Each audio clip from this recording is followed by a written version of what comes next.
Hey guys, so in this video, we're going to be making a iPhone calculator replica using only HTML, CSS, and vanilla JavaScript. So this will be a full-blown tutorial where I explain every single process. And our goal with this video, with this project, is to make a calculator that works almost as identical as the actual iPhone calculator, as close as possible. So first thing first, if you look at this little number up here on the top left, this is a time, and this is the actual time of my current time right now. So this is a fully working clock. If you look at my clock at the very top here, it is identical. And you just saw it go up. So this is a working clock that we have. On the top right, this is just an image, so this actually doesn't work. But the calculator itself, it will work. Now, one thing we could do that may be different from other calculator apps is we could chain our operation. So let me show you guys real quick. 1 plus 3 is 4, minus 1 is back to 3, times 6 is 18, divided by 9 is 2. So we could chain our operations like this. So this is what the actual iPhone calculator does, and I try to replicate this as close as possible. And obviously the UI too, I made it as close to the actual iPhone 2 as much as possible. We are using CSS Grid here. Now, one thing that we're gonna be doing different in this tutorial, I don't know if you guys noticed, but it is a quite lengthy video. Now, the reason for that is first of all, we built everything from scratch, but not only that, I tried my very best to explain my whole thought process as to why we're structuring our code the way that we are. So this is not a project that I'm just reading off a paper and just copying and pasting a already written code for you guys. No, but I'm actually explaining and thinking with you guys on setting up this project. So if you are someone who is interested in going deeper with HTML, CSS, and JavaScript, and you want to learn more about it, get better at it, then this may be the project for you. Now, also, I will have the finished code for this on a GitHub repo. The links will be in the description below. So if you guys are interested in that too, after the video, please check that out. And I have made this project fully open source. You guys could use this in your own personal portfolios. You guys could add on top of it, add functionalities on top of it. I also did add a couple challenges at the end of the video, things that you could do to make the calculator even more closer to the actual iPhone calculator. So if those are the things that you're interested in, feel free to use this in your own personal portfolios. But anyways, we're gonna soon begin with the code. But before we begin, I also did make an iPhone replica almost identical like this, except using React. So if you're learning React and you wanted this tutorial in the React version, not the vanilla JavaScript version, then the links of that will be in the description below. But anyways, on with the video. Okay, I have an empty folder open in my IDE. I personally use WebStorm, but you could use VS Code or whatever you want. Just feel free to use an editor of your choice. I named my folder iPhone-JS, but you could call this whatever you want. It's not that important. But in your empty folder, open it up with your IDE, and we're gonna be creating 3 files. One index.html, one style.css, and one app.js. So one HTML file, CSS file, and one JavaScript file. So let's do that first. If I remember how to do this, sorry about that. Okay, new, enter, index.html. Don't ask me about this. I'm gonna just create two more empty files, one called style.css, and the last one called app.js. So make sure these are open. Let me zoom in on these guys real quick so that you guys can see it better. And I'm gonna close the left window because I don't think we need that anymore. Let's start with our index.html. So I'm gonna put an exclamation point and tab to give the starter boilerplate for the HTML file. Hopefully your editor does this too. I'm sure it does. All right, now the title, I'm just gonna call this the iPhone calculator as the title. Whoops. Okay, so let's first begin by linking up our style sheet and also our app into our HTML file. So underneath the title, let's put link rel style sheet, and href we will put style.css, and also within our body and the last line of the body I will put script source app.js opening and closing tag like so. Now our CSS file and the app.js, our JavaScript file, is connected to our HTML file. So I'm gonna open up a preview of whatever I'm seeing. Granted, I have put no HTML yet, but I just want to open up a preview right here. And I know that it's connected because the title says iPhone calculator. That's the title that we have put here. Now let me just move around my screen so that I have our code on the left side and our screen on the right side.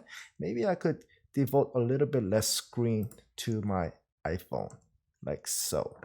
That might be better for us. I might change it in the future.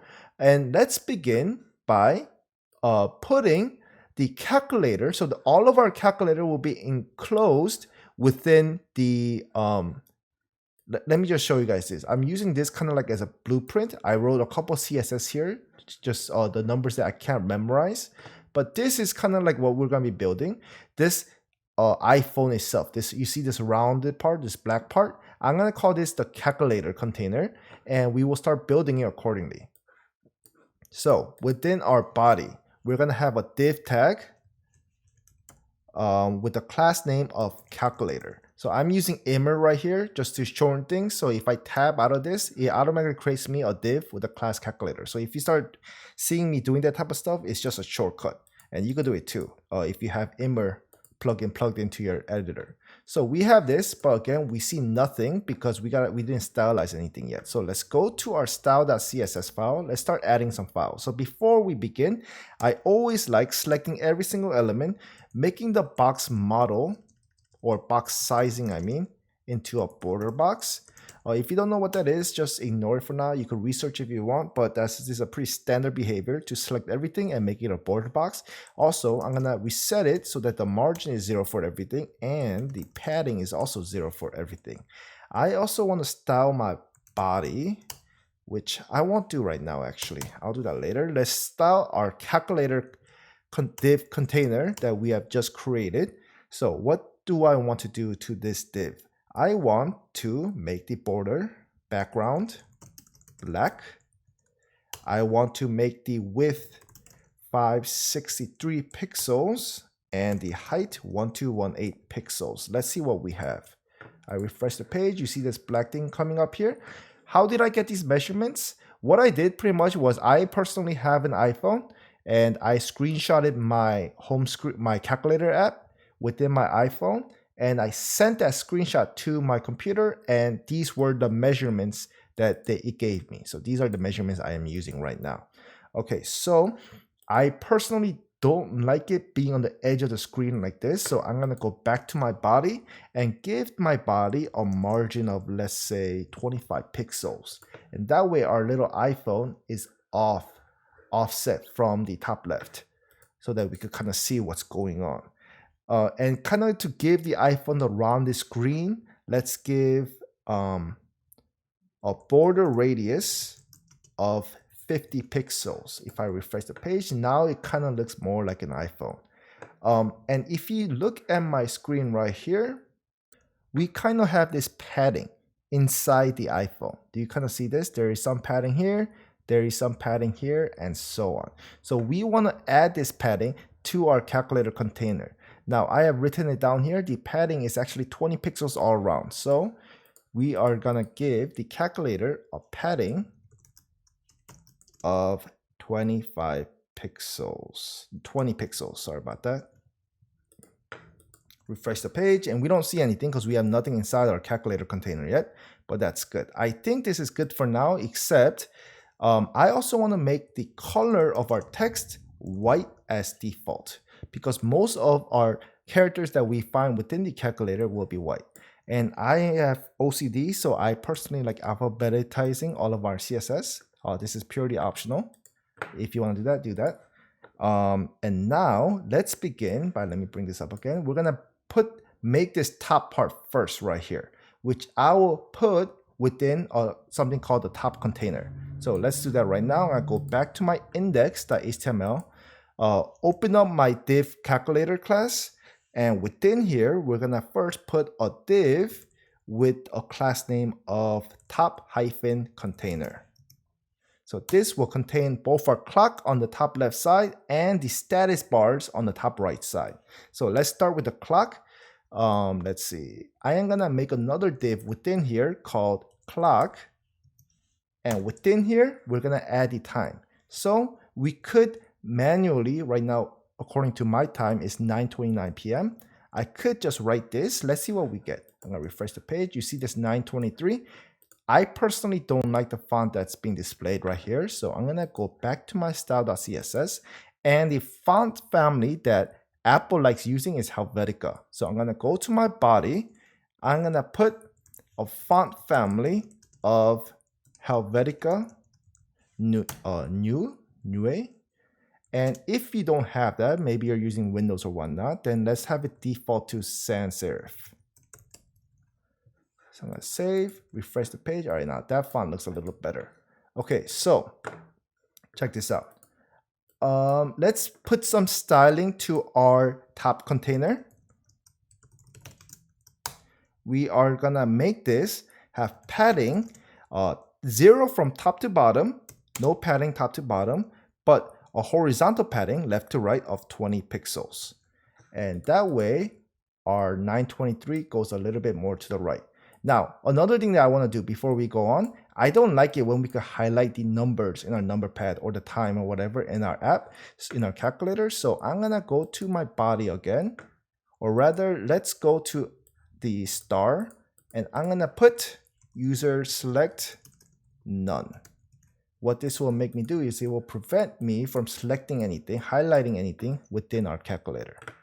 So let's begin. I also want you guys, we're gonna get this status bar that we're gonna display on the right side, but this is just an image. All this thing with the battery and the Wi-Fi and the signal bar, these are all one image. And I want you to go to my GitHub and download this image. Let me show you guys how I'm gonna do that. So links in the description below. Let me just make this a little bigger. This page will probably look different to you. Again, links in the description below. But it will probably look different to you because I'm gonna update it with the final code. But within here, within the files, you should see a status.png. So what I want you to do is click on this. This will show you the image that we're gonna be using, and click download. All right, so I am going to save this image into wherever, and make sure you go to your app, your directory in which your index file, your app file, and your style file is in, and put our newly downloaded, static.png within that directory, like so. So hopefully you were able to do that just fine. Go back to your index.html. Let's close this because we don't need this anymore. Back to our calculator. Let me resize this again real quick. And then right below your div class clock, we're gonna have another div within our top container that's gonna contain our image that we have just imported. So I'm gonna make a div, another class of status, like so. And within here, I'm gonna put an image. Source will be status.png, which is what we have just put. And the alt, or fallback text, will be status. How about that? Let's see what we have so far. I refresh the page. I have them stacked top to bottom. Of course, this is not what I want. I want this 923 to be where it is, but also the status to be on the right side right here. So I'm gonna go to my style sheet, and the way that I'm gonna do that is I'm gonna make my top container a flexbox. So I'm gonna put a display flex. Let's see what happens if I just put a display flex. Now they're side to side, except I don't want them just side to side. I want them spread apart. So I will do justify content. This determines how they are spaced horizontally, and I'm gonna do space between, like so. And that way, that will put all the space between our elements. In this case, we have this time element and the image. So it will just spread them apart as furthest as possible. That's what space between does. And that is looking good so far. So before we go on though, if you look, the next element within our calculator is the actual display itself. But notice within the top container, which is up here, there is a big space to our display, right? So let's add this space just to our top container. So I'm gonna add a height to the top container, a height of 250 pixels. That will give enough room such that when we put our display later, you will put it down here. And as always, I like alphabetizing our CSS file like so. Okay, so now let's go and put our display. But actually, I changed my mind. Before we do that, later we have to use JavaScript to dynamically update our hour and update our minute. And the only way we could do that is if we grab them from the JavaScript file with the query selector. So I have to enclose these, both of them, within a span or whatever I want, such that I could grab them. I could identify that part and grab it so that I can manipulate it in the future with JavaScript. So I'm going to enclose this 9 with a span of class of hour, like so, like that. And I'm going to enclose this 23 with the span class of minute, like so. Nothing should change in our app, but later we can manipulate this 9 and this 23 by grabbing them within our JavaScript. So we are done with the top container. Now the next thing that we have is the display of the actual numeric value. So below our top container, look for the closing tag of the top container. Let's add another container, which I will call div class of display. And within the display, let's just put 0 as a placeholder. I refresh, I see a tiny 0 right here. Now let's put style to that. Go back to your style.css. Underneath your top container, let's put a class of display. And what do I want? I want a font size of 130 pixels. Let's see what we get. That's a little bit too thick, so let's make it a little bit lighter by doing font weight of 300. That should make it a little bit skinnier. There we go. We're gonna also give it a margin bottom of 20 pixels because there is some distance between our display and our buttons. And I also, what else do I want to do? I'm gonna make this a height of 158 pixels. And let's also give it, that's it for now. Let's see what we get. I also obviously want this number to be on the right. So let's do text align by to the right. Let's see what we get. There we go. And also I want to give it a little bit more space from the right. So let's do margin right of 20 pixels. And I think that is good enough for now. Let me alphabetize these. Whoops. Wrong button. Wrong shortcut, key command. There we go. Now let's add our buttons. So the way that we are going to add these buttons is by using grid. Now, from my experience with teaching on YouTube, I noticed that especially a lot of newcomers, they're not comfortable with grid. That shouldn't be the case. Grid, CSS Grid is, once you get the hang of things, it's not that complicated. But in case you haven't really messed with grid before, let me lead you on how we're going to do this very step by step. So, by the way, what we're going to do is we're going to have a container out here encasing all the buttons, which we will call the buttons container. And within that button container, we'll have a bunch of divs that will pretend like they're buttons, like these right here. And we're going to give that buttons container, make that a CSS a display type grid, and give it a couple grid columns and grid rows. We have 4 columns within it, and we have 1, 2, 3, 4, 5 rows. So how we do that? Let's do that right now. Let's actually add the HTML first before we do anything. So right underneath our display grid, as I said, I'm gonna put a div of class buttons container. And let's add all of our buttons now. Now also, here's another thing to keep note. Look at the colors. So these are light gray, the AC, plus, minus, and the percent. These on the right, the operators are orange. And these buttons, the number buttons and decimal, they're like a dark gray color, right? So what I'm gonna do is we have to, instead of styling them one by one, which will make our style.css very long, we could group them together so that we could target them specifically so that we could give them the desired color that we want. So these numeric buttons, it will be the default. Okay, so all divs of class button will have this styling right here, dark gray with the white text, and then a button with the class of function will have this color, this light gray color, and a button of class operator will have the orange color. So that's how we're going to style these all together. So let's do that right now.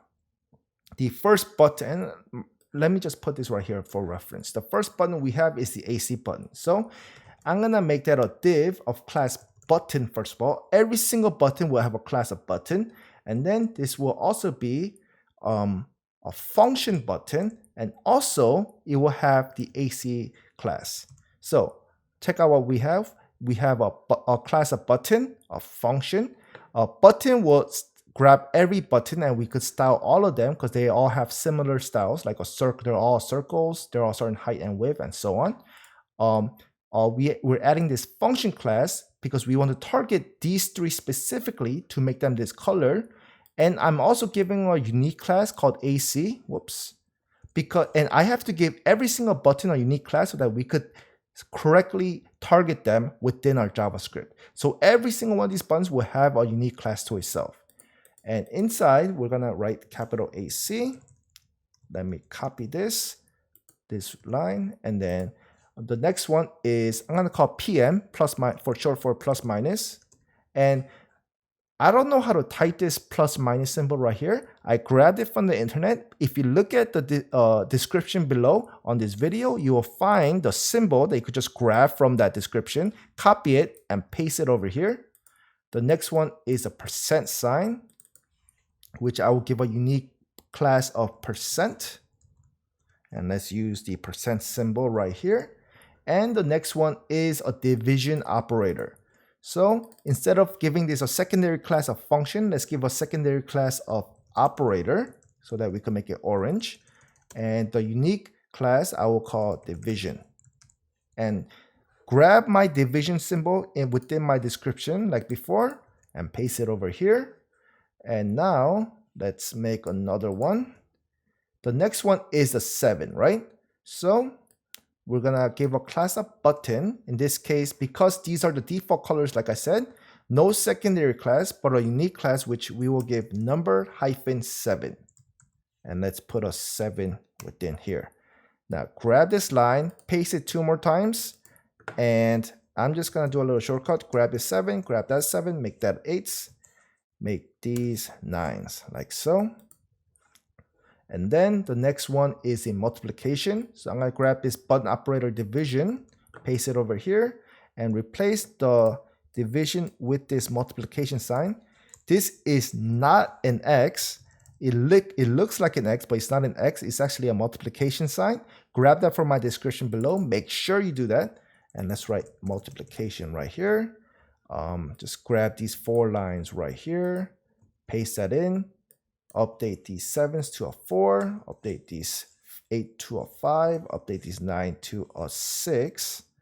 And the next symbol we have is a minus sign. And with subtraction, I will call it, to be more proper, I guess. And we could put a minus sign here, but I want you to go to my description. Don't use this minus sign. It may look the same, this hyphen on your keyboard. Don't use that one. Grab the minus sign you see in my description and paste that in here. I will explain a little bit later why that is important. But let's say for now, grab these 4 lines again, paste it in, replace this with 1, these 2 with 2, these 3 with class. So again, remember to replace not only the content within the div, but also the class, unique class name. Yeah. And also finally, let's get the addition. This one, you could just use your keyboard plus or grab it from the description below. And finally, we got 3 buttons left, right? We got, I'm gonna grab 2 of these. the number 0, which kind of looks different, but we'll worry about that later. And then we got the decimal, so we'll make that button and class decimal. Put a dot there. And finally, our last operator button, which is equal. And let's put our equal sign. Again, you could get this in the description below, copy and paste it, or just use your keyboard to type that in. All right, so let's refresh the page. Now we have all of these stacked top to bottom. We're gonna add CSS to it a little later. Actually, let's do that right now. Before we style the buttons container to make it into a grid, let's style our buttons first. So I'm gonna go back to my style.css. We are going to, let me just grab this file as reference, bring it over here on my second screen. We are going to style our buttons container later, but I'm just gonna make that empty for now. Below that, let's grab all of our buttons.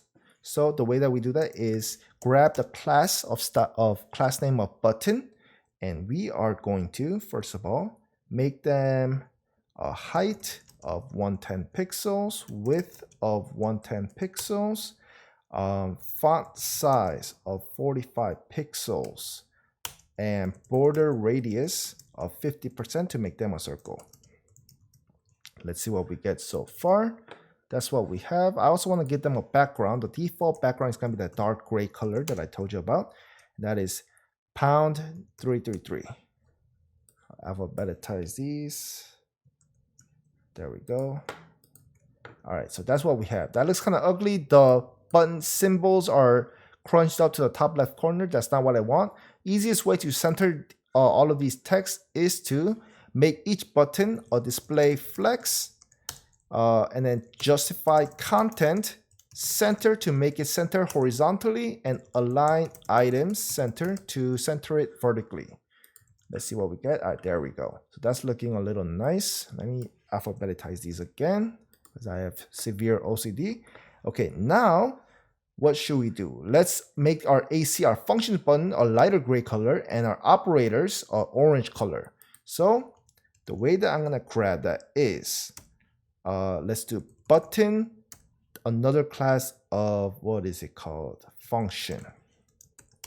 For these, I'm gonna make the text black, and also the background a little bit lighter gray color, which is A5, A5, A5. Let's see what we get. All right, there we go. So you see these changed. And also, let's target our operator buttons, like so. And this color is still white, just like our default buttons, but our background is this orange color, which is F1A33C. And now you see that. Now, when I hover over these, actually we'll do that later. Okay, so let's put these into a grid. So in order to do that, we have to target our buttons container and make that into a display grid. That alone won't do much. We have to give it, we gotta tell this grid container how many rows and how many columns it's gonna have. And the way that we do that is we use the property grid template rows and grid template columns. So grid template rows, how many rows we will have? We will have equal size rows, 5 equal size rows, right? If you look here, we have 5 equal size rows. So we could do the math, calculate just how tall this is, and put maybe, like, suppose this was 110 pixels each, right? We could do this. We could say the first row is 110 pixels, the second row is 110 pixels, third row is 110 pixels, so on, like so, 5 times. However, this is very redundant. What we can do instead is say repeat 5 times and give each of them 110 pixels. But 110 pixels is very dependent upon whatever the size of each row was. What else we can do is say 1FR. FR is a unit that will take the amount of space available or the size of the elements with it inside and give them, distribute all of them equally by whatever number you put right here. So that's what I'm gonna do. And for our grid template columns, we're also gonna do the same thing, repeat 4 times in this case with 1FR. let's see what we get. Refresh the page. It's looking much better now. Now I do want to give them a couple gaps in between here and here, in between the buttons. And the way that we do that is we go to our buttons container, give a grid gap property. And how much pixels do I want to give? I want to give 20 pixels. And now it's looking very nice, except our 0 button right here, but we'll get to that soon. Whoops, I always press that wrong. Okay, let me alphabetize these. There we go. Okay, now we're gonna add a special CSS to our 0 button because that one is a little bit bigger, like so. So let's do that right now. Whoops.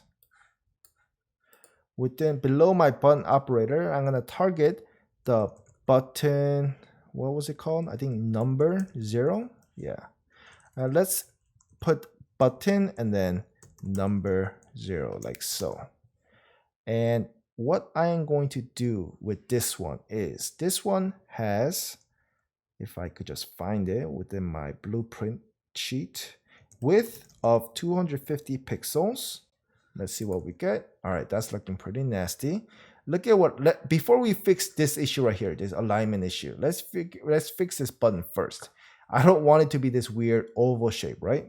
So the way that I'm gonna do that is I'm gonna manually set the border radius of 55 pixels. Now that looks much better.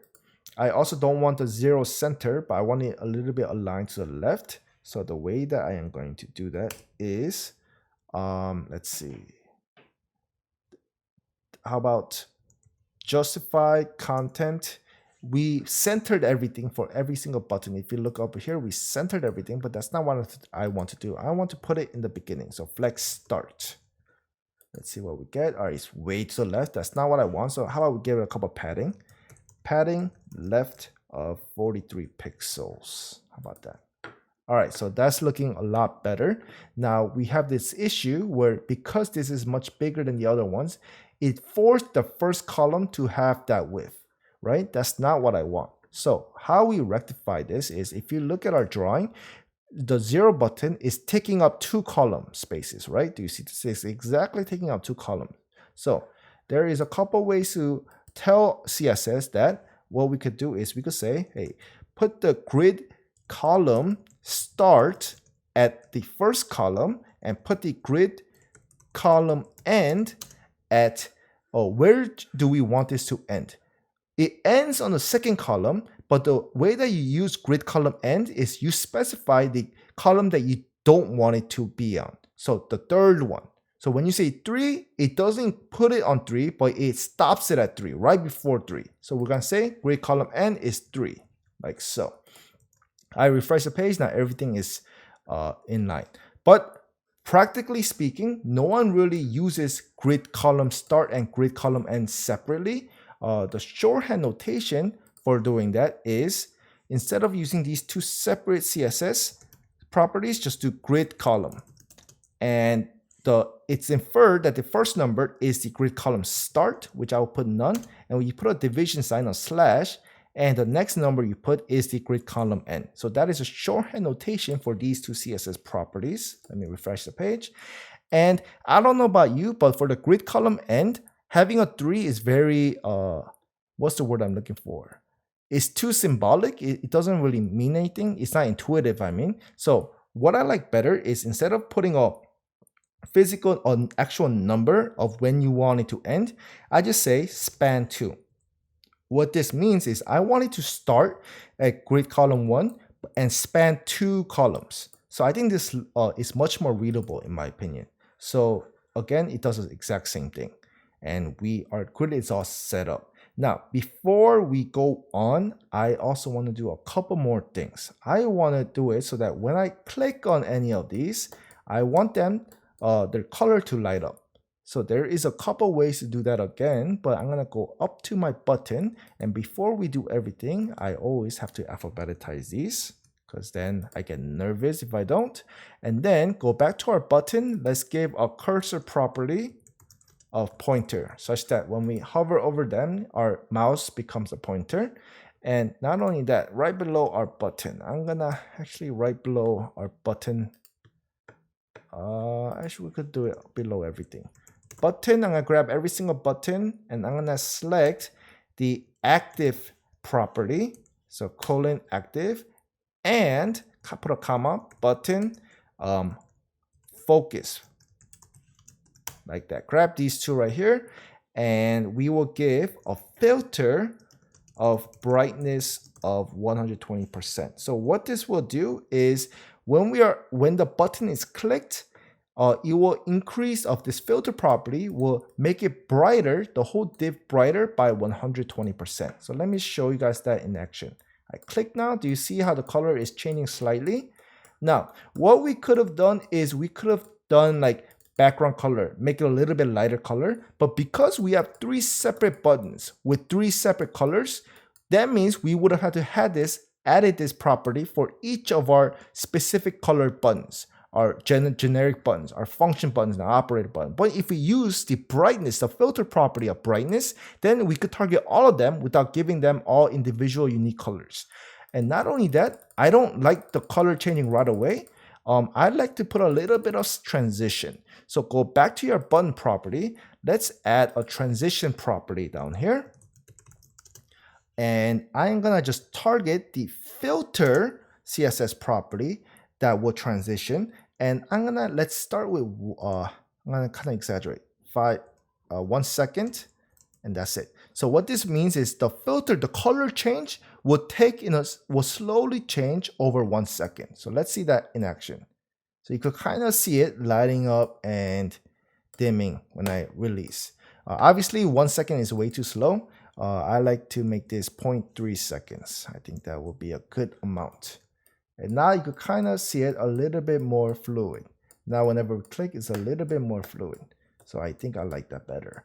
We're not done yet. We got this little bottom white line that iPhone 11s and 10s have. So let's add this guy in too. And then we'll be done with our CSS. So go back to our index.html. Go find your buttons container, the closing tag. Below that, we're going to add our final div, which we will call the bottom div. And nothing's going to be in there. So let's grab that within our style.css at the very bottom of it. Bottom, this will have a width of 200 pixels, a height of 5 pixels. Background color will be white. Border radius is 4 pixels. Let's see what we get then. So we got this white line. Obviously, we don't want it here. We want it in the very bottom. So what is the easiest way to put in the bottom? What I'm going to do is I'm going to give this an absolute property, position property, and put it down here. Now, if you're not comfortable with the CSS property, position property, whether it's absolute, relative, and all that stuff, I highly recommend you, after this video, I recently made a CSS mastery video all about the CSS position properties. So I'll put that in the links in the description below. Please check that out when you have time. I go very in depth with each of the CSS position property attributes. So if you are interested in that type of stuff, please check out, pause this video. Watch this video to the full, to the end, because I don't want you to get like sidetrack and think about other stuff. But near the end of the video, when you reach the end of this video, please check that out when you have some free time. But assuming that you know how to use CSS position property, let's give our not top container, our calculator container, which is the container for everything, all of this. Let's give this a position property of relative. We are gonna absolutely position this white bar with respect to our calculator container. So I'm gonna give that a position relative and go to my bottom div and give this a position of absolute. So it will be absolutely positioned with respect to our calculator div. Now I want to position it from the bottom 10 pixels away from the bottom. Let's see what we get. Okay, so now it's 10 pixels away from the bottom. That's what we want, but we also want it centered. So probably the easiest way to center it is do left 50%, but now look at what happens. The left part of the bar is at the exact center, but this is obviously not what we want, right? So what we can do is, since we overshot a little bit too much, let's give a transform property of, no, not transform. Translate. Was that what it's called? No, transform. Translate x by -50%. And let me explain what is going on here. Let me just refresh the page. Okay, now it's in the center, right? But what happened was, without this transform property, this left of 50% means go to the very middle of our relative calculator div, right? And place your element right there. So this right here is the center. But because we're starting from here, the white line goes all the way to the end, right? What this transform translate x does is it moves it left 50% with respect to how big our container, our little white line is. So it will go left by 50%. So this part from the left, it will move that left by 50%. And that's why that is centering it. So another way to center things is by giving a left of 50% for containers with position absolute or fixed or whatever, and then translate it after by -50%. That will also center it. Okay, so now we are done with our CSS. So we will probably no longer be touching our style.css nor our index.css. And we, of course, will not be touching the status.png. So I'm going to just close that out. And right now, we're going to be focusing on our app.js. So the first thing we have to do within our app.js file is grab the DOM elements from our index.html file so that we can manipulate them using JavaScript. So I'm gonna partition my JavaScript file into different sections. I'll separate it by comments. So the first section we're gonna call DOM elements. And we're gonna start grabbing everything. But before we do anything, let's first use the make sure that our time gets updated based upon the real time. So I'm gonna grab my time elements first. So the two that I want right now is the hour class and the minute span, both of these. So we could grab both of them. I'm gonna put them in variables, which I will call const hour L. L is short for element. Our L is document.query selector. And I want a class, that's why I'm gonna put a dot and then hour. I'm gonna do the same thing for minutes. Bring that down here, minute L, and put minute here. And just to make sure that we have grabbed it correctly, let me try to manipulate the hour into a different number. And the way that we do that is we use a text content property. And I want to change it to maybe 10. Let's see if this 9 in my app changes to a 10. So I'm gonna save, whoops. Refresh, and it does change. So now our JavaScript file is connected to our HTML and we could successfully manipulate our DOM elements. So let's erase that. And I'm gonna have a very section at the very bottom, which I will call set up the time. And the first thing I'm gonna do is I'm gonna use the set interval function that is built in to JavaScript. What this does, it takes in a callback function as a first parameter. I'm going to use the arrow ES6 arrow notation like so, with no arguments. And the second argument for this set interval is the time that you want this to repeat. So every 1 second or every 1000 millisecond, I want it to do something. That's something we will put right here inside our arrow function. Inside right here. So let's do that right now. What do I want to do? Let's grab the time first. So const current time. The way that we grab it is do a new date constructor. And that way we'll get the current time. And let's grab the hour and the minute. So const current hour is current time. Get hours. And const current minute is current time. Get minutes, like so. And now we're gonna use our DOM elements, our hour L and our minute L, and update every second. So this function inside here will run every second. We will update our hour and minute every second. So we will say current hour text.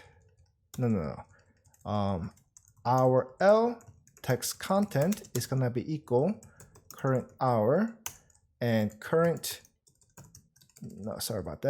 minute L text content is current minute. Now my IDE is giving me a green squiggly line because technically what goes inside the text content of a DOM HTML DOM element is string. But these current hour and the minute are numbers. They're integers. So I'm just going to do dot to string. This is not required yet, but we're going to be doing something later. So let's just put these right now. Let me refresh the page. And look at what happens right now. I refresh the page, it's 9:23, and then it switches 1 second later to 22:39. The reason why that's happening is the 9, whatever it was, we have that hard-coded in here. So I don't want to confuse the user, so let's erase those placeholders for now. Remove the 9 within the hour and the 23 from the minute. So now I refresh, nothing is there for a split second, and then the current time shows up. So let's change that right now. I want the current time to show up in the beginning too. So the reason why it's empty at the very first second is this set interval will run after the first second and start repeating after every second. So what I'm gonna do is I'm gonna call this function again immediately. But to do that, just to save some lines of code, I'm gonna make a separate function on top of the set interval function, which I will call update time. This will take in no arguments. It will be an arrow function. And inside, I will essentially just cut everything that was within my set interval function and put that in here. And now, instead of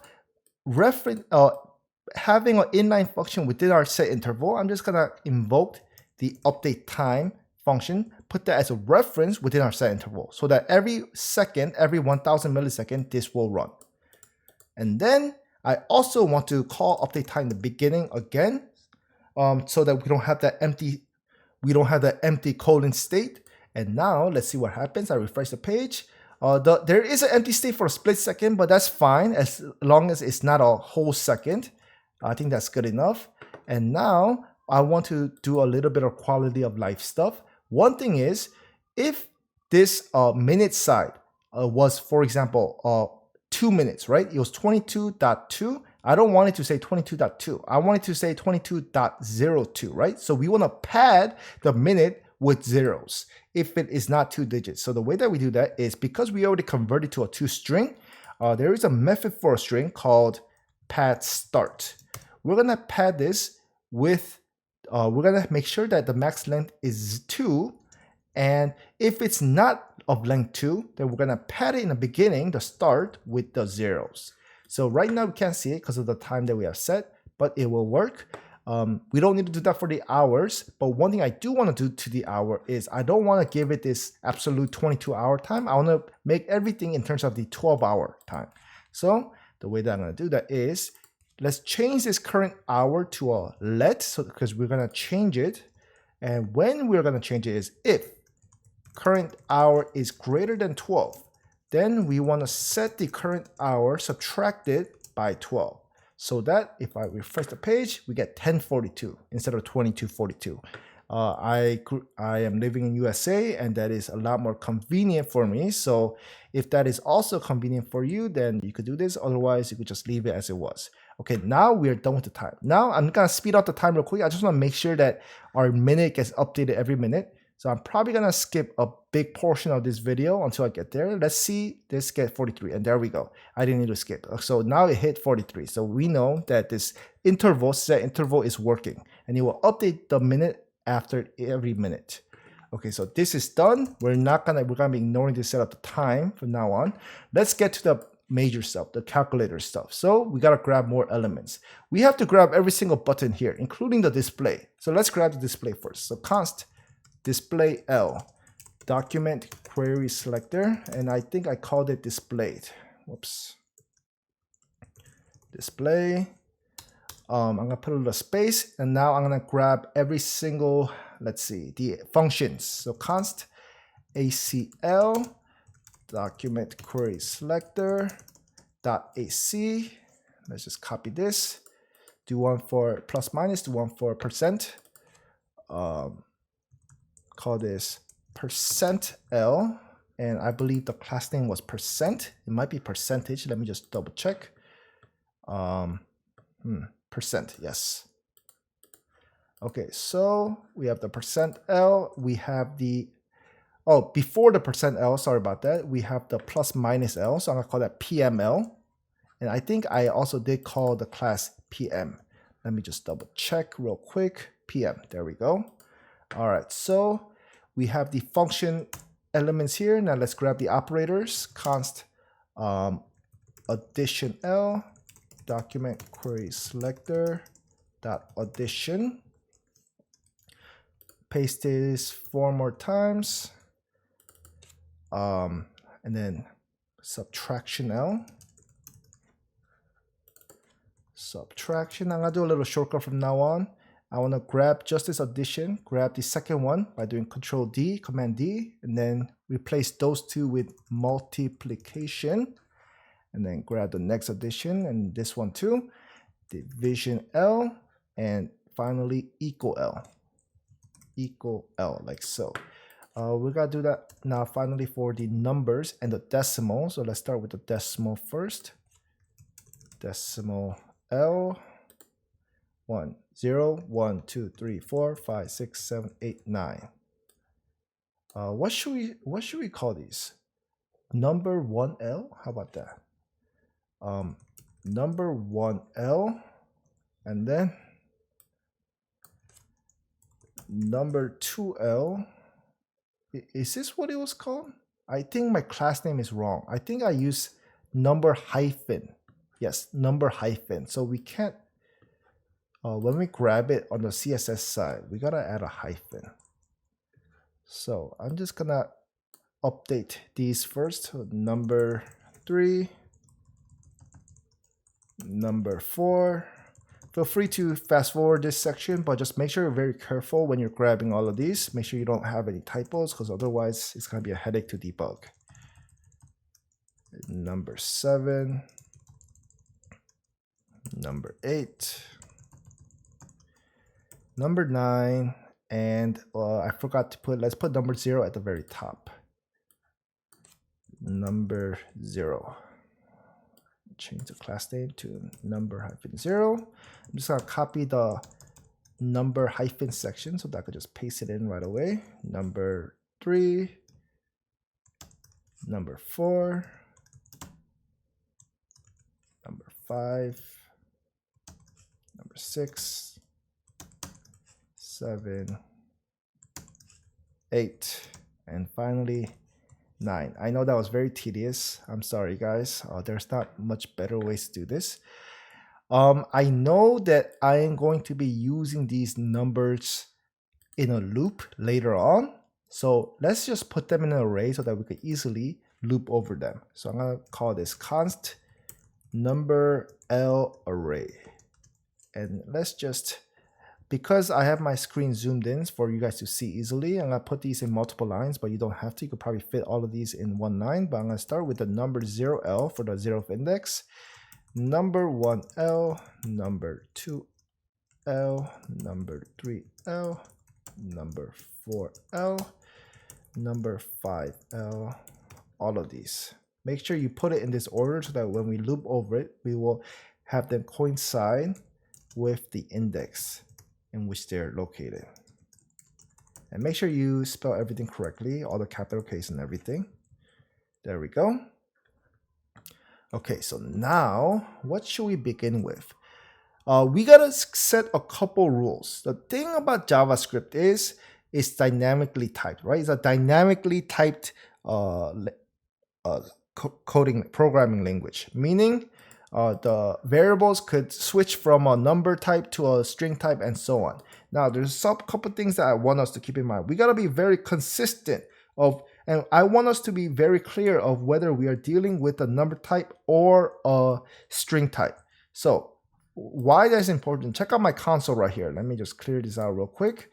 If we do, for example, the number 2 plus the number 2, we get 4, right? However, if we do the string 2 plus the string 2, then we get 22.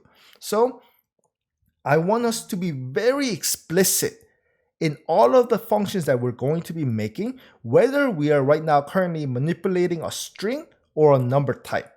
This will help us in the future whenever we run into prompts. So if you're gonna see, we're gonna be very verbose with our variable names because we're gonna either specify that it's a number type or it's a string type, but it will help us in the long run. Now, granted, this is the reason why TypeScript is so useful. If we had TypeScript, we could just type each of our variables and we don't have to do all this stuff. But because we're not dealing with TypeScript, we're going to be very verbose in our variable names. Hopefully that makes sense. That will help us debug this because of this flexibility of JavaScript where it doesn't care whether a variable is a string or a number, it can cause a lot of problems. And when I was building up this application for the first time, I did run into a lot of problems. So that's why I want us to be very explicit whether we are dealing with a number or a string.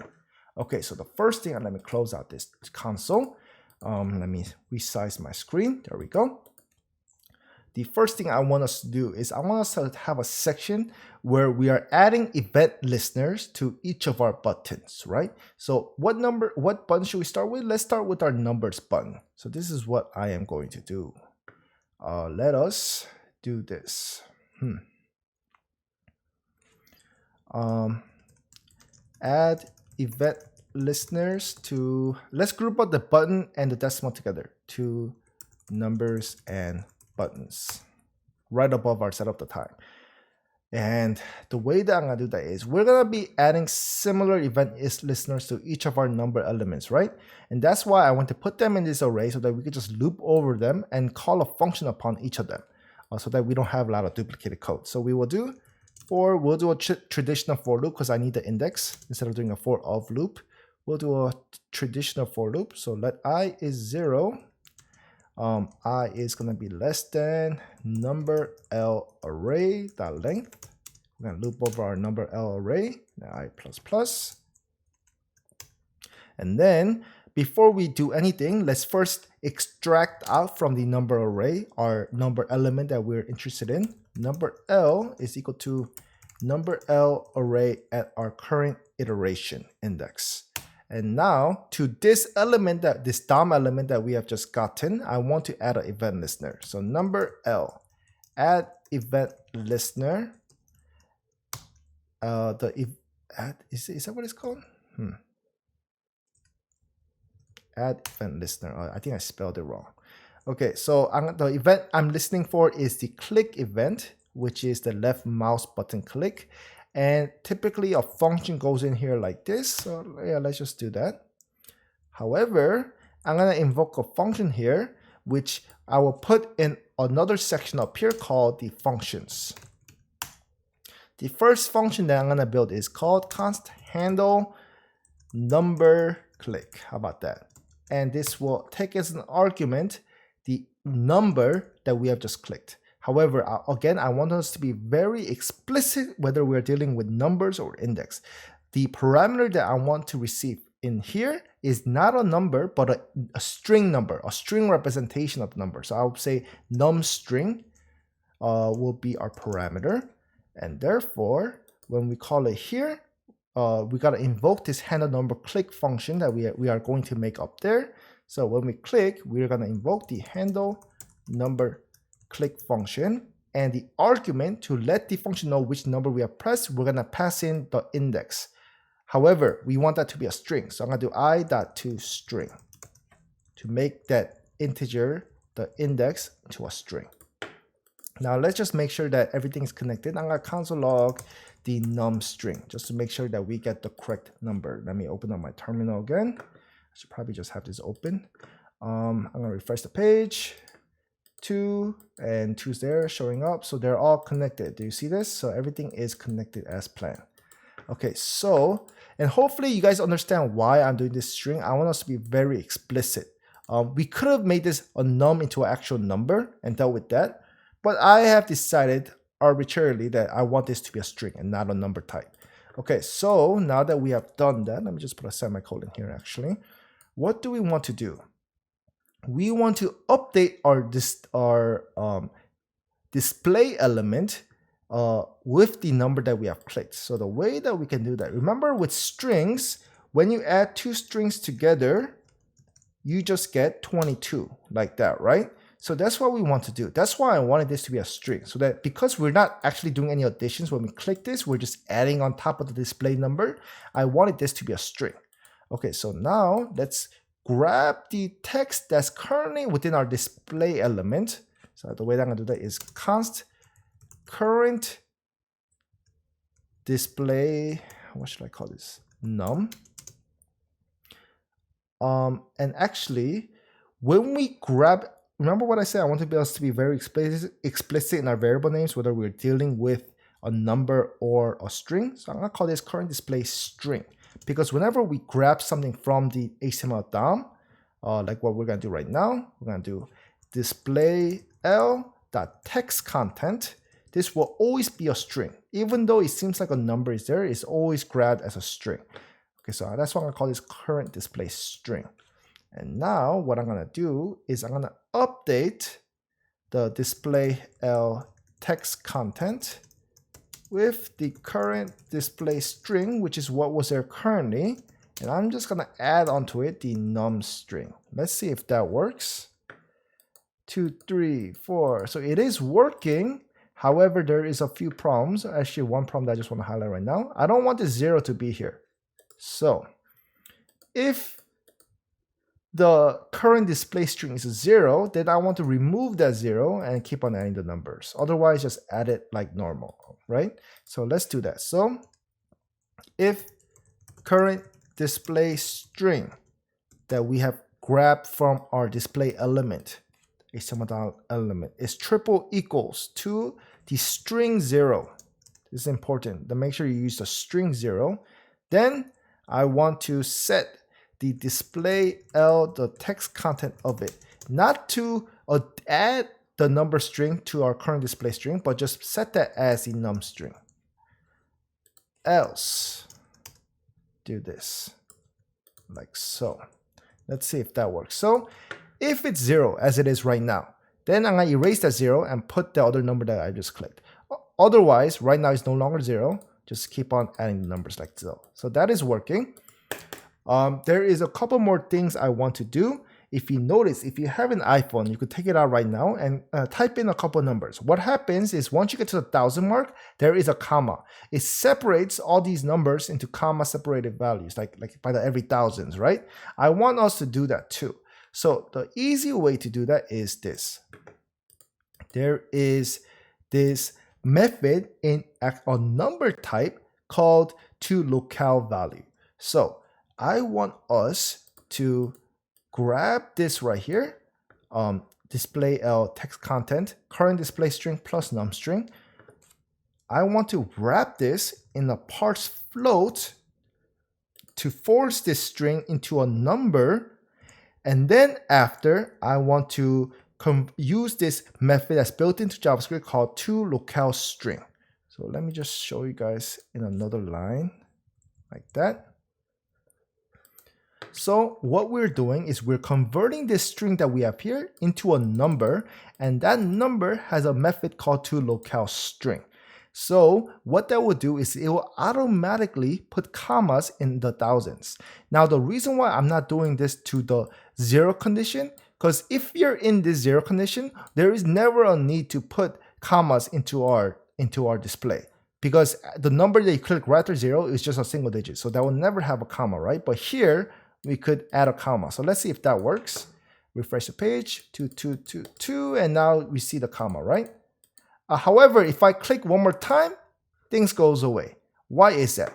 The reason why is right now, as it stands, the current display string right here is 2,222, right? If I click one more time, it's gonna put the 2,222 right here, plus whatever I click next. But it's gonna try to parse float that, and then because there's a comma there, it doesn't know how to convert that. So I think it converted it to NaN, not a number. And that toLocaleString is nothing. So it gets all screwed up. So we have to be very careful when we deal with this. So I'm gonna make 2 separate functions that will handle all of this, because later we're gonna be setting this display and getting the display many times. So I'm gonna make that into separate functions. So the first function that I want us to make is a getter. So I'm going to call this const get value. Can I change my mind a little bit? I don't like this display class. So I know this can be a bit of a headache. I'm really sorry for doing this last minute, but I want to change this name to value L. So I'm going to grab the value DOM element. So let's go back to my HTML.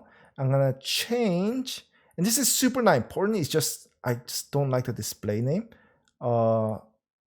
Find display div right here, change that to value, and go to our style.css, find display, and change that class to a value. I'm really sorry for doing this. I try my best not to do these type of backtracks, but I kind of forgot that I like value element more than display element. So let's change that. And now that I'm getting squiggly lines here where I reference display L, let's convert all three of those instances into value L. Refresh the page. I got this uncaught syntax error, missing initializer in const, and that is just this, which we will fill. So that's not a problem. So get value. And what I want us to do is what this getter will do is it will grab the value within our value, within right here, the number here, and it will return that. So it will not take in any arguments. And what we're going to do is const current display string value L text content. We will get the text content of it and just return it right away. Like that. And therefore, and it's giving me a little squiggly line here. Ignore that. From now on, whenever we need to get the value of the display, we could just, instead of using the value of the text content, we could just call get value. However, before we go on, I know right now as it stands, this function is kind of useless. It's very simple. We could have just used this instead of just calling this get value every time. I want to have this get value do something else too. What I want to do is, because we're going to put commas later, I want this get value function to strip the commas from our HTML, our display, and give us back the number represented in strings. So I'm going to be very explicit with my name. I'm going to change this name to get value as string, like that. So let's change this up here, get value as string. And remember, one thing we want to do is we want to strip all the commas. So we grab the current display string with the commas, if there are commas, and this is what I want us to do. I want us to, let's see, get the return current display string, split it where there are commas. So what this will do is it will make an array. Every single time there's a comma, it will get rid of the comma and split that up into different elements of an array. And then I'm going to join it back with an empty delimiter, meaning it will just get rid of this whole operation will get rid of all the commas and spit back a string of all the numbers in a string form. Hopefully that makes sense. Okay, so now let's see what happens now. I type, and now I could keep on typing after the 4-digit. The reason why that is happening is when we call this get value as string, it is stripping all the commas, and then we could call parse float on that because that is a valid number.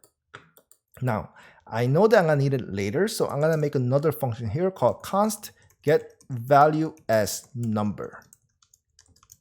And what I'm gonna do here is just I'm gonna return the parse float version of get value as string, like that. So we're just gonna get the value as a string, comma removed, and then just parse float that into a number. I'm pretty sure I'm gonna use that later. And not only that, let's see what else we can do. We could also make this into 1.9 if you want. You could leave it as it is, but if you want to shorten this a little bit more, what you could do is instead of extracting this part as a variable, you could just cut that out, replace the variable with that, like that, and make it as 1.9. And because now it's just one expression, 1.9, you could make this into a inline, returning it right away like that. Get rid of the return, get rid of the curly brace, and just have it return this right away. Refresh the page. and it is still working. Okay, now before we go on, there's a couple more things that we have to consider, but before we do that, let's add an event listener to our dot, our decimal. So in the very bottom where we have the add event listeners to numbers and buttons, I shouldn't have called this buttons, it should be decimal to numbers and decimal. Let's add an event listener to our decimal here. So we'll do decimal L, add event listener dot click, whoops. And we're going to put an inline function for this one because decimal element is the only one that uses this. And we could just do, let's get the current display string by doing get value as string. And let's not call this, I'm sorry for backtracking again. I will try my best not to do this. Because we changed the name to value instead of display, let's change all of these instance current display string into current value string. Current value string, like that. I think that is more consistent. Make sure you change all three occurrences. Okay, now we're gonna, from now on, whenever we need to get the value that's in our value div, we will call that function that we have just created. So let's go to our decimal add event listener. Let's get const current value as a string. And we'll say get value as string. Now, what do I want to do is I want to update my, let's see. I want to update my text content within our value L. Value L text content is just gonna be the current value string plus a dot. However, this will not be sufficient because let me refresh the page. If I put a dot, it puts a dot as intended, right? However, the problem with this now is if I could put more than one dots. That's not what I want, right? I don't want that happening. So we have to account for that. So this is what I want us to do. In here, we will do if the current value string that we have gotten includes a dot, then don't do anything. In other words, if it doesn't include a dot, then do something. So not current value string includes a dot, then do something. So then what do we want to do? We want to get the value L is value L dot text content. We're going to update the text content of it as current value string plus a dot, like so. Now, if I can't put more than one dots, and we could still add dots right now. However, something else is happening. Look at what is happening if I type. After the third decimal, something weird is happening. I can't put any more decimal numbers after the third one. Now, the reason why this is happening is because we are using this toLocale string. For some reason, this toLocale string doesn't like it when we put more than 3 digits in the decimal. So we gotta do something else to fix this problem. Now, this is just the nature of JavaScript. It's very frustrating, but as programmers, we have to fix these type of issues. So this is what I am going to do here. Let's see.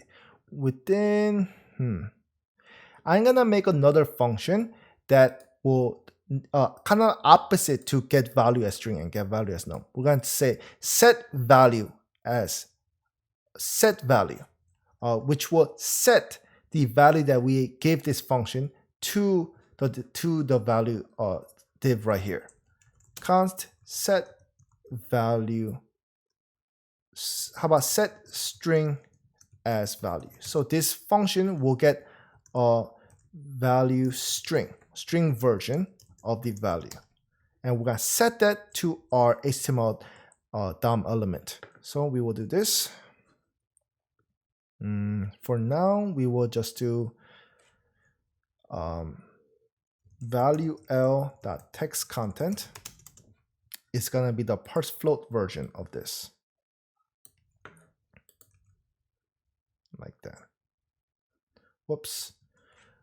Parse float of value string dot toLocale string, and therefore, whenever we type in a number, instead of manually getting the value L text content and updating that, we will just do set string as value, and here just the not the dot but the num string that we are passing our handle number click, and within our else we will set string as value the current value string plus the num string, like so. And that way our setter function will just parse float it and make it to a 2 locale string, right? And also we also have to do that down here. Set string as value current value string plus a dot, like so, within our decimal function. Let's see if everything is working as before. My decimal is no longer working. And the reason why that is set string current value string plus dot. The reason why that is not working is because look at what we're doing. We're calling the set string as value of this. Where it's set string as value, it parses the float version of the string that we have passed in, and then it converts that to a locale string. So if we pass in a 222 dot, it will parse float that. The 222 dot will just become 222. However, we have to put a special case whenever we have put a dot to let the user know they have typed in a decimal. So we will do that right now. If the last character in our value string,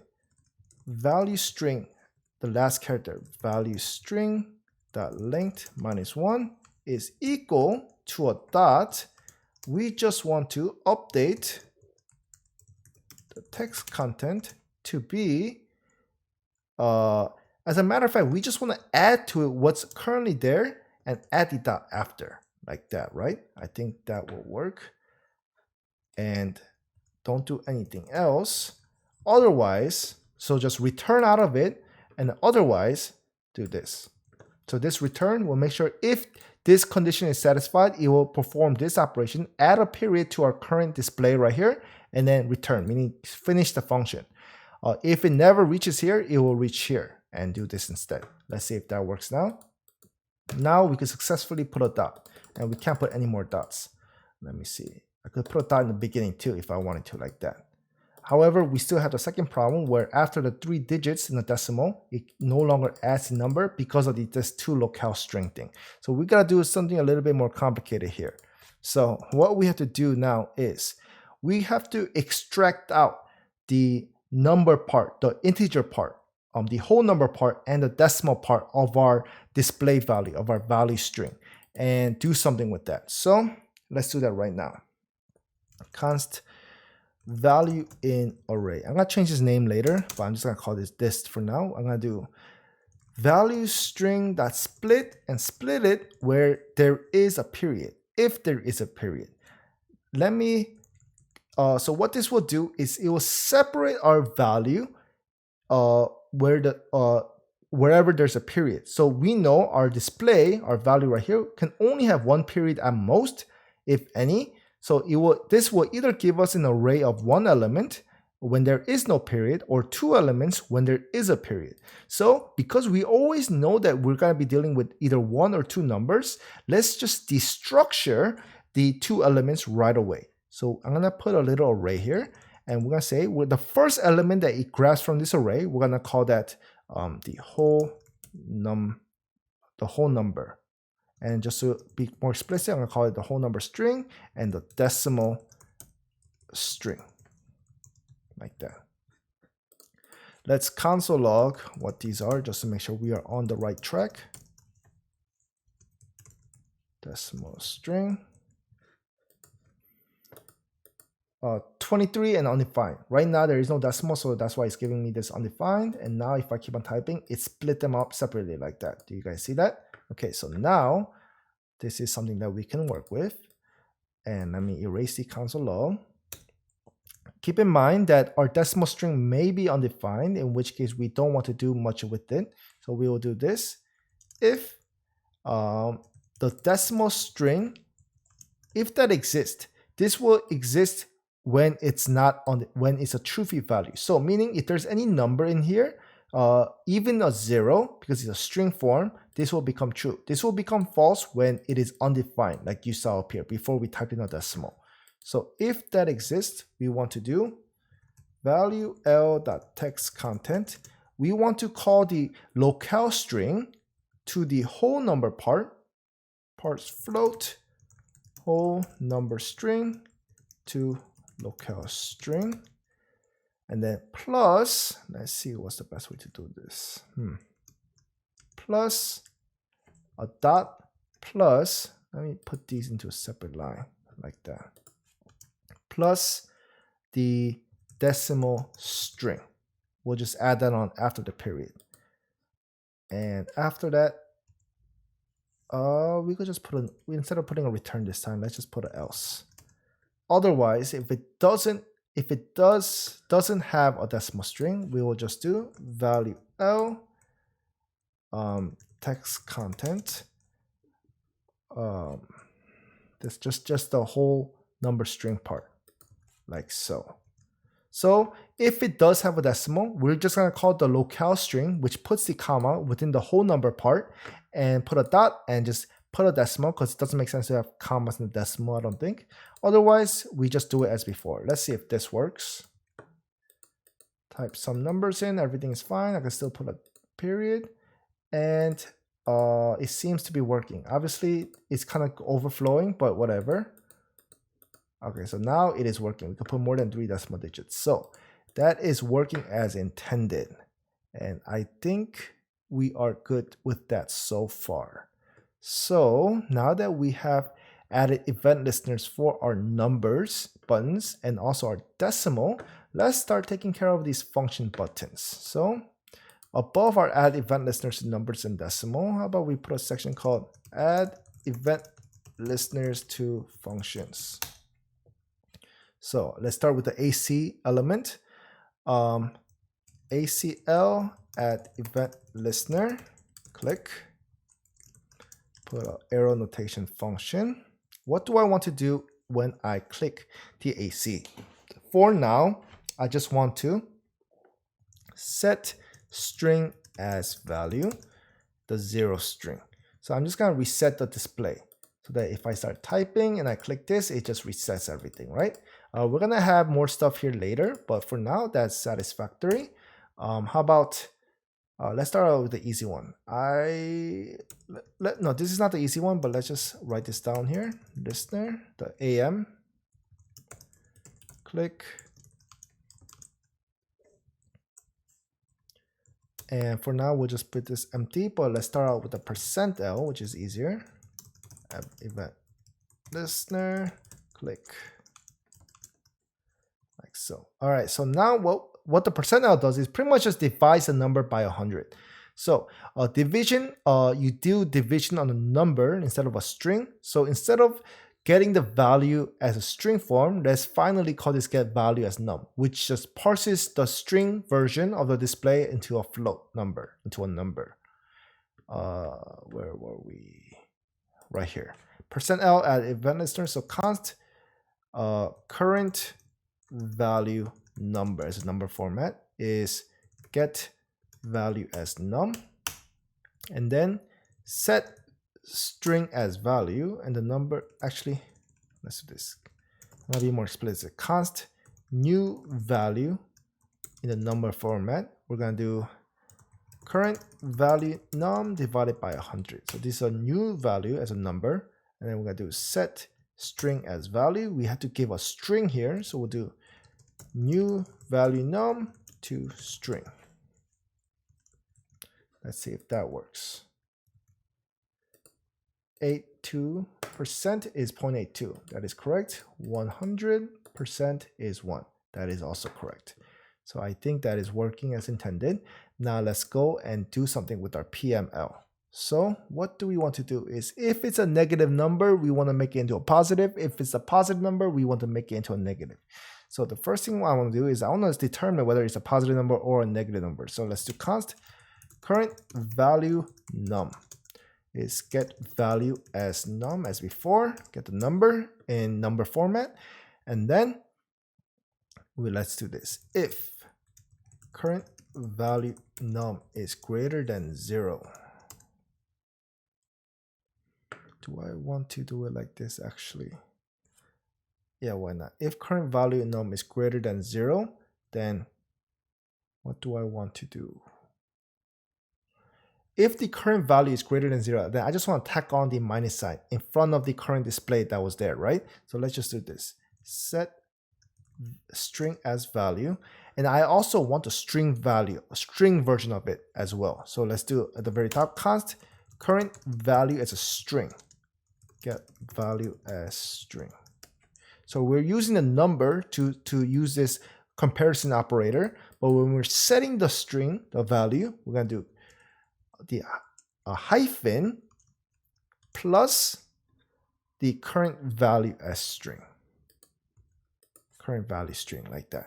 So we're just going to tack on a minus sign or hyphen if it's greater than 0. Else, we want to remove the first string within our current value string, right? So set string as value, current value string. If this is not greater than 0, it will have the minus in the beginning. Actually, technically, unless it was 0, it was 0. So how about we do greater or equal to, then tap on a hyphen. Otherwise, what do we want to do? We want to get rid of the first character in the string, which is a hyphen. So start the substring in the first index and go to the end, so we don't need a second parameter like that. Let's see if that works. So putting a minus here becomes not a number, but that's because we were dealing with the edge case, which is number is 0 itself. Let's ignore that for now. Let's put some number, put a hyphen. Now it is working. Obviously, we can't test our operations on it, but as long as it is working right now. However, the reason why right now, when it's 0, the reason why it becomes correct, it becomes -0, and then it becomes not a number is because it gets a -0, and I don't know what that is when the current value string becomes. So let's see what that actually does become. I'm gonna console log the current value string. Refresh the page, click 0. Nothing is happening. Why? Oh, because I want to actually do this one right here. I get 0 right now. That's the current value. And now it was -0, right? So, if that is greater or equal to 0, that is not greater or equal to 0. That is actually here. So I think that's what's happening. So let's see. I'm going to console log in here the minus plus current value string. Click this, click that. Do you see? What we have just typed in is a -0. So we have to make a special case for when it is 0. So at the very beginning, let's do if current value string is equal to a -0 string, then set string as value as a physical 0 and then return. Hopefully that will solve both cases. Let me erase these console logs.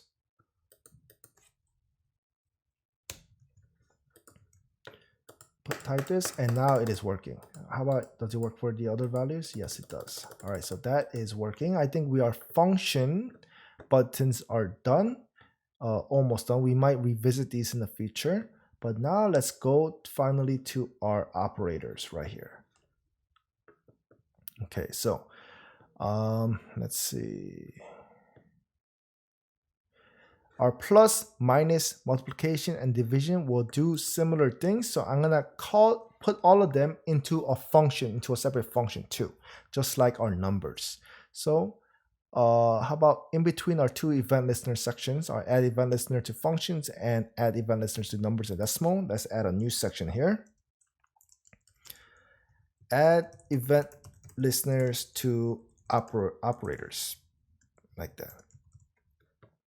And let's do addition L, add event listener, a click event, and we will invoke a function here. However, all of our addition L, subtraction L, multiplication L, and division L will look very similar. So I'm going to just extract that operation out into a separate function up here. Below our handle number click, I'll give const handle operator click. This will be called for the plus, minus, multiplication, and division symbol. And let's just give the operation that we have called. This will be a string, like so. And down here, let's just call that right away. Handle operator click, and the operator we are doing right now is addition. Let's copy this 3 more times and do subtraction. Make sure you both update this part and this part, the parameter of the handle operator click. Get the third one, make both of them multiplication. And finally, division, like so. Make sure you have typed all of this correctly. We need one more event listener for the equal, but we will make that into an inline event listener.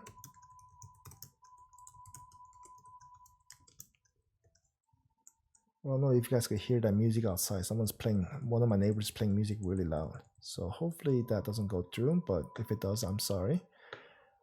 All right, so let's deal with this handle operator click. Now, there's a couple things to keep in mind. We want our calculator to save the value in memory. I guess a better way to phrase that is we want to be able to chain operations. So we want to be able to do like 2 plus 3 minus 6 times 9 divided by 4. Constantly chain them, and it should constantly be working. Therefore, we have to introduce variables into our JavaScript. So I'm going to put that way up here below our DOM elements. I'm going to put a section called variables.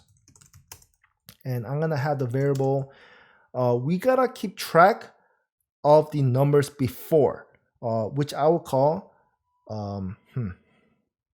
value string in memory.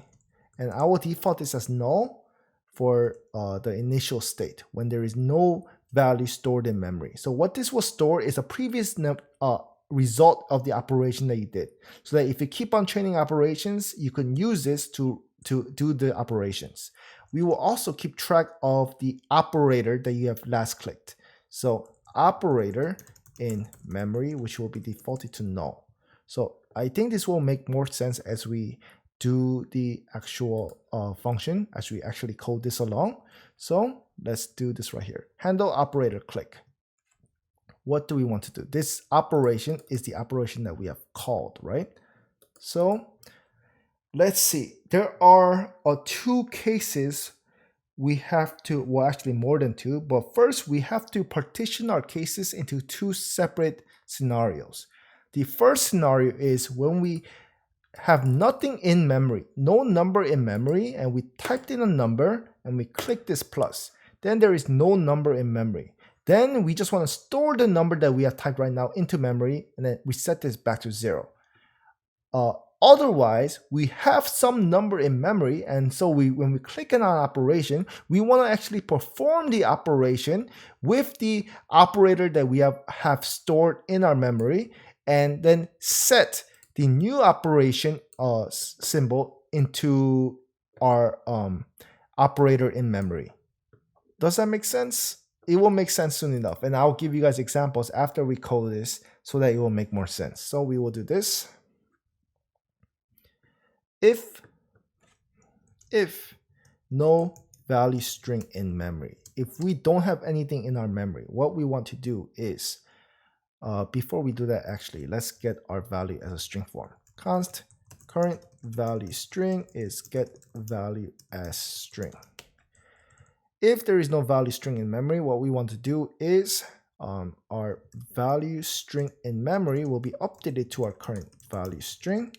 We want to update our operator in memory to our operation that we just did right now. And also, we want to update our display. So set string as value into back to a 0. We want to reset it back to a 0. So let's see what happens now. We do this, we click, and it goes back to 0. That's what we want to do. But although we can't see it, we have stored the value that we have typed before in memory and also the operator that we have just clicked in memory. Okay, so hopefully that makes sense.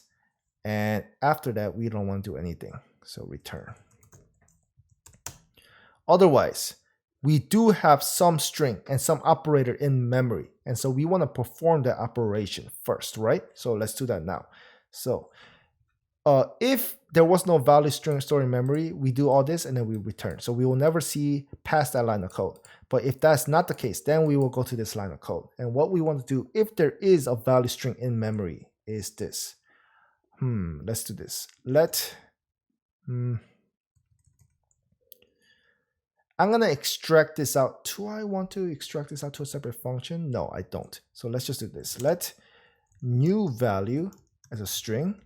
And I'm just going to initialize that. And I'm going to have a bunch of if scenarios depending on the operator, not of the operator that we have just clicked, but we want to perform the operation on the operator that we have in memory. So for example, if I do 2 plus 3 minus, then I want my value in memory to be 5, which was 2 plus 3, not the minus, but the operator that we had in memory. So let's do that right here. If operator in memory is equal to addition, we want to perform an addition, right? To new value string. It's gonna be, actually maybe it is better to make this new value as a number. New value num. And because of that, then I think we need const current value num as well. Get value as num. Because we're going to be performing operations. Whenever we perform operations, the number value is more important to us. So current value, no. We want to grab the memory value first. Value string in memory. And why don't we extract this out to a variable too? Const value num in memory. It's going to be parse float value string in memory. So we want the value num in memory plus the new, the current value num.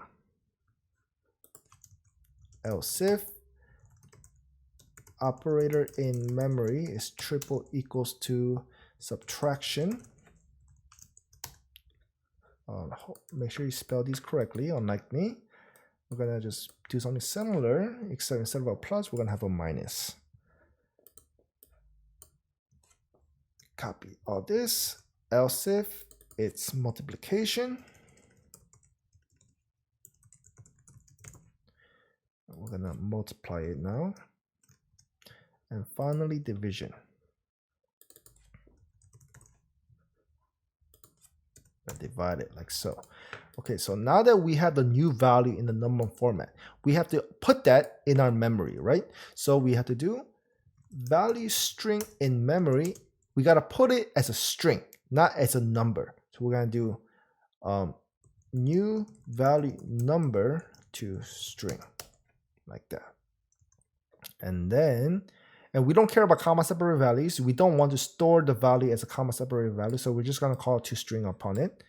And then we have to set our operator in memory to our operations that we are passing from here, remember? And we also want to set the string as value back to 0. Back to the string 0. Let's see. We can't really test this right now. The only thing we could test is that it goes back to 0. Do you see that? However, we can't test it because we can only see the result with this equal sign. So let's make that equal sign too right now. So equal L add event listener down here. So let's see what we have to do. If there is a value string in memory, let's deal with the edge case first, the not value string in memory. So when will this be called? This will be called when they don't have anything in memory. So they just type some number in without calling any of these. They just click this equal sign. What do we want to do then? We want to not change our display. However, we want to reset our value string in memory back to a null because our operation is complete, and operator in memory to a null. As a matter of fact, they're already null. So actually, we don't need to do that. So we could only do something if there is something in memory. Then we'll do something. And as a matter of fact, we have to do something. Now that we have introduced our value string in memory and operator in memory, whenever, let me see, where do we have? Okay, so ACL. Whenever we click this AC button, not only do we want to reset the value, the string display value, we want to set the value string in memory back to a null, and the operator string in memory back to a null. We are resetting it. But we also want to do that, not for PM, but for the percent. %L is also like a finished in operation. Is it? Yes, it is. Value string in memory to a null, and operator string in memory back to a null. And now let's just make sure everything is working. Yep, nothing is breaking. Yep, nothing's breaking. Okay, so now within here, if there is value string in memory, then we want to do something, right? So we want to perform this operation. So I did this inline within here, but because we're going to be writing all this code again, why don't we extract this out in a function? Right above the handle operator click, I'll call it const perform operation. Or how about this? Get result of operation as, do I want a string form or a number form? I do want a string form, as a matter of fact, as string. This will not take any parameters. And what I'm just going to do is get this right here. Let new value num and all this if else condition. We also needed the value num in memory, the current value num. So I also want the current value in memory up here. I also want the, what is it? The current value number form, like that. Now I am getting a duplicate line here, but we could just ignore that. And because we're getting the result of it as a string, I'm going to return the new value num to string, like so. And that way, instead of calling all this up here, we could get rid of this and say the get new value num is get result of operation as string. However, it's a string, so we're gonna replace this as string. And so we don't need to call this to string to it, just set it right away, like that. As a matter of fact, because, this is called a string, right? Because we're just calling this and setting it into something else right away, why don't we just get this and put it here, like that. Now we're no longer using this value num in memory, so we can erase that. And also, we're not using this current value num up here because that's within our function, this function here, so we can erase that too. Whoops. Like so. And then go way down here. If value string in memory for our equal L event listener, const new value as a string, get result of operation as string. And then what do we want to do?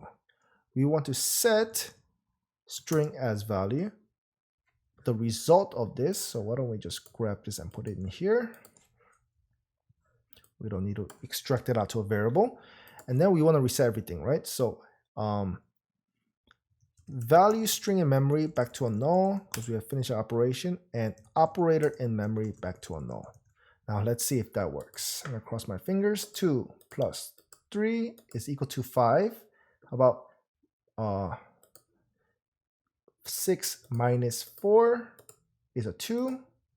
22 times 9 is that? I didn't know that actually. 9 divided by 4 is 2.25. So everything seems to be working. Now can we chain them? 23 plus 6 minus 9 equals, I didn't have that top of my head. Okay, so 20 minus 6 equals 14. Divided by 2 should be 7. Times 8 should be 56. So it does seem to be working. Plus 0.2, everything is working. Our AC is working. Our negative sign is working.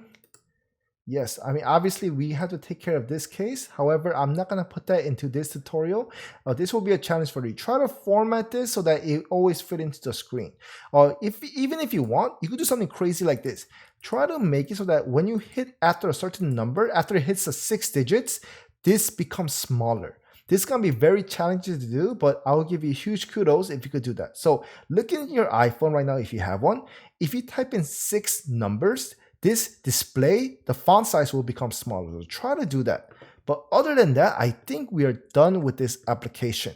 So it was a fairly complicated app. I try to make this as similar to the iPhone app as possible. And to a certain extent, I think we have succeeded.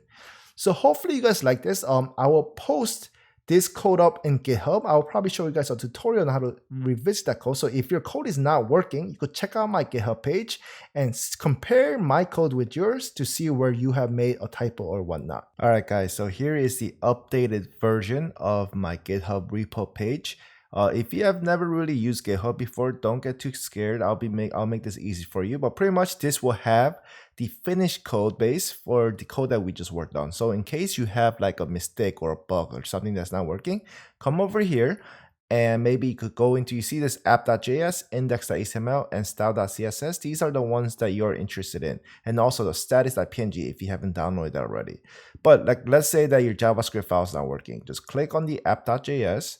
And you could check out my code here, compare it with yours, go copy and paste it, and so on. Also, I have also updated this repo with the README so that you could kind of see it right here.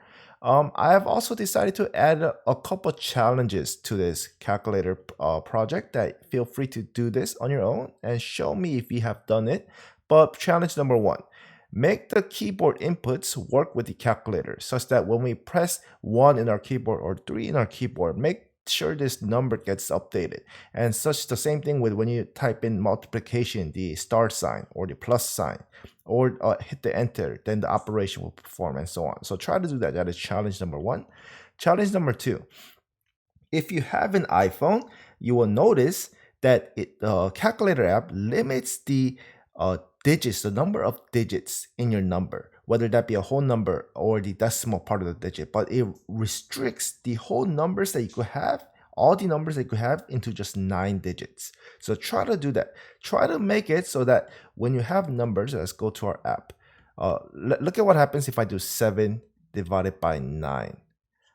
It just goes on forever. Who knows how long this string is, right? But make sure we want to limit this to 9 characters. So it'll be 1 character for the whole number for the 0 and 8 decimal numbers for this example. So try to do that. That is challenge number 2. And number 3, make display font size dynamically change for when you have 6 or 7 or 8 or 9 digits. So if you have an iPhone right now and you check it out, as you start typing, when you get to the 6th digit right here, when I click, it gets a little smaller, this display right here, and then it gets a little smaller more right here, little smaller more, and finally the smallest at the 9th digit. It makes it small enough so that it will always fit the screen. So this is probably going to be the hardest challenge to do. I will give you huge props if you could do this, but try to do 3 of these challenges and let me know. And just to show you guys real quickly, I did some of the challenges. I did the 2 of the challenges. So first of all, I could use my keyboard as input. So now you could see them, right?